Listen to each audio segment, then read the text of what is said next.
여러분 안녕하십니까? 광주 MBC 뉴스데스크입니다. 12월의 시작과 함께 광주에서는 오늘 올겨울 첫눈이 내렸습니다. 부쩍 추워진 날씨에 두툼하게 챙겨 입으신 분들 많을 텐데요. 눈이 내리면서 본격적으로 연말 분위기가 나기 시작했습니다. 충장로에 나가 있는 취재기자 연결해 보겠습니다. 이다현 기자, 거리 분위기 어떻습니까? 네, 오늘 오전부터 눈이 내렸다 그치기를 반복했습니다. 지금은 눈이 그친 상태인데요. 찬바람이 불어서 굉장히 쌀쌀합니다. 이렇게 눈도 내리고 날씨도 추워지면서 연말 분위기는 한층 더해졌습니다. 거리에 모임을 즐기러 나선 시민들의 모습이 눈에 띄고 있습니다. 오늘 광주에는 첫눈이 내렸습니다. 올해 첫눈은 지난해보다는 12일 빨리 찾아왔고 평년과 비교하면 이틀 늦게 내렸습니다. 눈이 쌓이지 않고 녹으면서 적설량은 기록되지 않았습니다. 첫눈과 함께 기온도 큰 폭으로 떨어졌습니다. 광주와 전남 대부분의 지역에서 오늘 낮 기온은 영하권 가까이로 곤두박질 쳤습니다. 내일 아침에는 기온이 더 떨어져 곡성과 보성이 영하 4도, 구례 영하 3도, 광주는 영하 1도로 예상됩니다. 단계적 일상 회복이 시작되고 첫눈까지 내리면서 거리 곳곳에는 연말 분위기를 즐기는 사람들도 늘고 있습니다. 그동안 취소됐던 각종 모임이 활기차게 이뤄져 위드 코로나가 시행된 지난달 이후 이동량도 크게 증가했습니다. 하지만 코로나19 상황을 지켜보는 보건당국의 고민은 깊어지고 있습니다. 만남과 실내 활동이 증가하면 코로나19 바이러스 확산세가 더 거세질 우려가 있는 데다 오미크론 유입 여부가 초미의 관심사로 떠올랐기 때문입니다. 보건당국은 불필요한 만남은 자제하고 개인 방역 수칙을 반드시 지켜달라고 당부했습니다. 지금까지 충장로에서 MBC 뉴스 이다현입니다. 광주의 한 합창 모임에서 17명이 집단으로 코로나19에 감염됐습니다. 광주시에 따르면 선행 확진자의 동선을 조사하는 과정에서 합창 모임에 참여한 사실이 확인돼 전수검사를 진행한 결과 함께 연습을 했던 회원 등 17명이 감염된 것으로 확인됐습니다.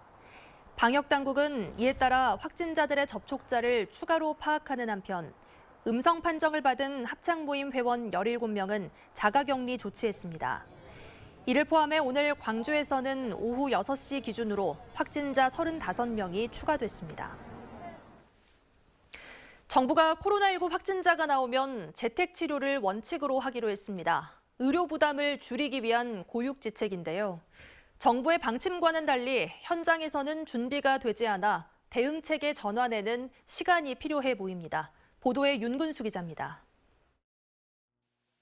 단계적 일상 회복 이후 확진자가 급증하자 정부가 꺼낸 카드는 방역조치 강화가 아니라 재택치료였습니다. 재택치료를 확진자 진료의 기본 원칙으로 삼아 집에서도 안전하게 치료받을 수 있는 여건을 마련해 나가겠습니다. 확진자 증가로 병상 가동률이 높아지면서 의료 대응 능력이 한계에 다다르자 내놓은 고육지책의 성격이 있습니다. 하지만 정부 방침이 발표된 이후 광주에서 재택치료에 들어간 확진자는 4명뿐입니다. 우선은 수도권과는 달리 광주의 경우는 병상에 여유가 있기 때문입니다. 현재 우리 시 병상 가동률은 70% 정도로 비교적 안정적이지만 확진자가 계속 증가하고 있어 후속 대책 마련이 필요한 실정입니다. 재택치료로 전환할 준비도 아직은 부족합니다. 재택치료에 들어갈 확진자들의 건강을 관리할 협력병원이 4곳 지정돼 있지만 여기서 감당할 수 있는 확진자는 최대 170명. 일주일도 안 돼서 한계에 다다를 수밖에 없습니다. 두세 개 더 지정을 하고 향후에 더 이렇게 환자 발생 추이를 봐서 이렇게 더 지정을 할 필요 있으면 지정을 해야 될 것 같아요. 재택치료 중 진료를 받거나 입원할 수 있는 단기 외래 진료센터는 한 곳도 없습니다.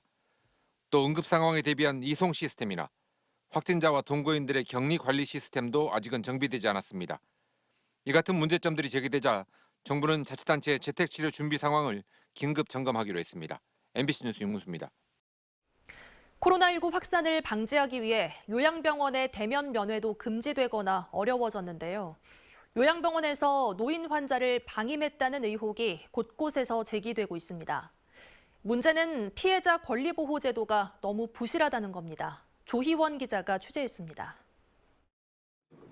지난 5월 김대정 씨는 여수의 한 요양병원에 뇌경색 수술을 받은 81살의 노모를 입원시켰습니다. 이후 코로나19 때문에 6달 가까이 대면 면회를 하지 못했는데 그 사이 병세가 위독해져 지난달 19일 숨졌습니다. 그런데 장례를 치르는 과정에서 어머니의 몸에 욕창이 있다는 사실을 알게 됐습니다. 개영하신 분이 욕창이 너무 심해서 자기들이 거기까지 돼가지고 깨끗하게 해가지고 영을 했다 그러더라고요. 왜 근데 전달을 안 했어요? 말을 못 하더라고요. 김 씨는 아버님 역시 이 병원에 입원시켰는데 장례 이후 퇴원을 해보니 오랜만에 본 환자의 몸은 바싹 말라 있었고 몸에는 정체를 알 수 없는 발진이 생겨 있었습니다. 김 씨의 가족들은 요양병원이 환자 관리에 소홀했던 탓이라고 주장하고 있습니다. 혼자 이러세요? 그러니까 아이고 여기 혼자 오면 좋게요. 옆동도예요. 그래서 조금 불만스러운 어떤 자기도 2개를 한다라는 어떤 것에 대한 불만을 살짝 내포를 하더라고요. 요양병원 측은 보호자들에게 환자 상태를 알리지 못한 잘못은 인정하지만 환자를 방임하거나 적절한 치료를 하지 않았다는 주장에 대해서는 동의할 수 없다고 해명했습니다. 코로나19로 전국적으로 대면 면회가 금지된 이후 이처럼 비슷한 의심 사례가 전국 각지에서 잇따르고 있습니다. 지난달 여수의 또 다른 요양병원에서는 뇌경색으로 입원한 90대 노인이 오매 감염됐고 지난 9월 부산의 한 요양병원에서도 90대 입소 환자에게 욕창이 발생해 논란이 불거졌습니다. 또 이보다 앞선 지난 5월에는 안동의 한 요양병원이 80대 노인을 방치한 혐의로 경찰 수사를 받았고 최근 방임 학대 판정을 받았습니다. 전남동부 노인보호 전문기관은 보호자 같은 제3자가 체크할 수 없는 상황에서는 내부 문제가 발생해도 안일하게 대처할 수 있다며 코로나19라는 특수 상황을 고려해 입원 환자들의 인권 보호를 위한 대책을 마련할 필요가 있다고 말했습니다. 현행법상 요양병원의 관리 감독 주체는 각 관할지자체의 보건소. 하지만 보건소 역시 권고 등의 조치만 할 수 있을 뿐 처벌이나 수사기관에 신고할 수 있는 권한조차 없습니다. 관할기관이 중재자의 역할만 하는 사이 피해 환자들의 가족들은 개별 의료 소송으로 떠밀리고 있습니다. MBC 뉴스 조희원입니다.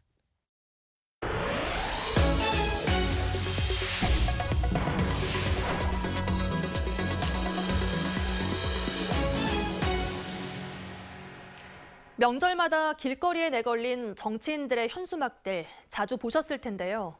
사법당국이 비슷한 시기, 비슷한 내용의 수많은 현수막 가운데 일부에 대해서만 선거법 위반으로 수사를 하고 있습니다. 왜 그런 건지 김한수 기자가 취재했습니다. 추석을 앞둔 지난 9월 곳곳에 명절 인사 현수막이 내걸렸습니다. 현수막을 내건 사람은 내년 지방선거 입후보 예정자 A씨. A씨는 공직선거법 위반 혐의로 검찰 송치돼 수사를 받고 있습니다. 단순 추석 인사라도 내년에 예정된 선거에 영향을 줬다는 이유에서입니다. 선거법상 3월 대통령 선거일을 기준으로 180일 전에 정당 명칭과 후보자 이름 등이 들어간 현수막은 금지 대상입니다. 이제 둘 중에 하나만 적었으면 이제 괜찮은데 부당위원장 이름 이렇게 적는다든가 그럼 괜찮은데 전 경력이 이제 들어가잖아요. 그러나 같은 기간 당명과 후보자 직책, 이름 등이 들어간 다른 정치인들의 명절 인사 현수막도 쉽게 눈에 띄었지만 경찰 수사 대상에 빠졌습니다. 이 밖에도 정치 현황과 성과 등을 담은 현수막들도 수시로 거리에 내걸리고 있습니다. 수능 당일에도 수험생들을 응원하는 현수막이 어김없이 내걸렸습니다. 한 장소에 3명의 정치인 현수막이 붙어 있었지만 1명만 선거법 위반 수사를 받고 있습니다. 인지 수사도 가능하지만 현수막 선거법 위반에 대해서는 고발이 있어야지만 수사를 하는 수사기관의 이해할 수 없는 관행 때문입니다. 당명을 저 지난번에 그래서 당명을 안 넣고 그랬습니다만 국회의원들도 위원장 또는 국회의원 이렇게 나가고 있거든요. 그러나 수사하라, 뭐하라 이런 거는 진짜 대선에 영향을 미치는 거죠, 사실은. 너도나도 내거는 정치인들의 현수막. 그러나 애매모호한 선거법은 그때그때마다 다르게 적용되고 있습니다. MBC 뉴스 김한수입니다. 광주의 미래차 허브 역할을 담당할 친환경 부품 클러스터 사업이 5년여 만에 준공식을 열고 첫 출발을 알렸습니다. 최첨단 장비를 통해 친환경차 부품을 개발하고 일자리를 창출하도록 뒷받침할 계획입니다. 송정근 기자의 보도입니다. 차량 운행 중 발생하는 진동 등 다양한 주행 환경을 반복 테스트할 수 있는 장비, 자동차와 사람 간 인터페이스 편의성 등을 평가할 수 있는 장비, 모두 자율주행과 관련된 실험을 할 수 있는 실증 장비입니다. 이렇게 최첨단 장비를 이용해 친환경 미래차 기술을 개발하고 실험할 수 있는 공간이 마련됐습니다. 광주시가 지난 2016년부터 3천억 원을 투입한 친환경 자동차 부품 클러스터 조성 사업이 5년여 만에 완성된 겁니다.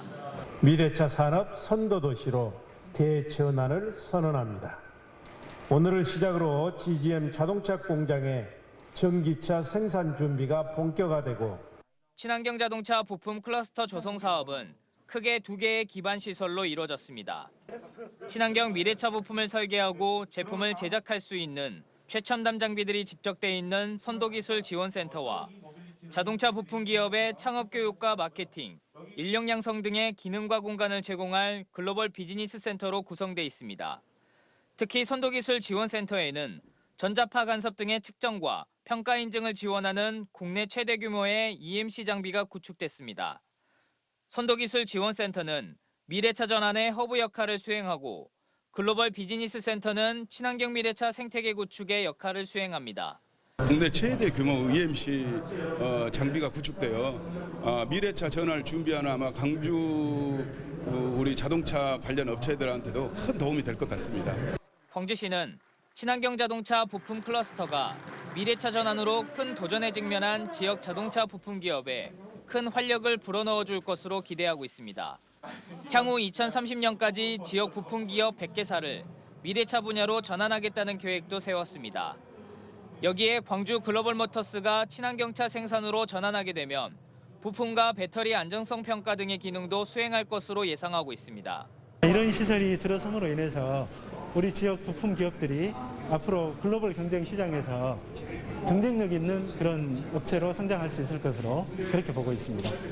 정부가 2030년까지 450만 대의 친환경차를 보급하겠다고 밝히는 등 친환경 미래차가 이미 대세를 이룬 가운데 이번에 친환경 자동차 부품 클러스터를 조성한 광주시가 중추적인 역할을 할 수 있을지 기대를 모으고 있습니다.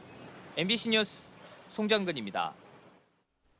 광주 사회복지공동모금회가 5.18 민주광장에 사랑의 온도탑을 설치하고 희망 2022 나눔 캠페인을 시작했습니다.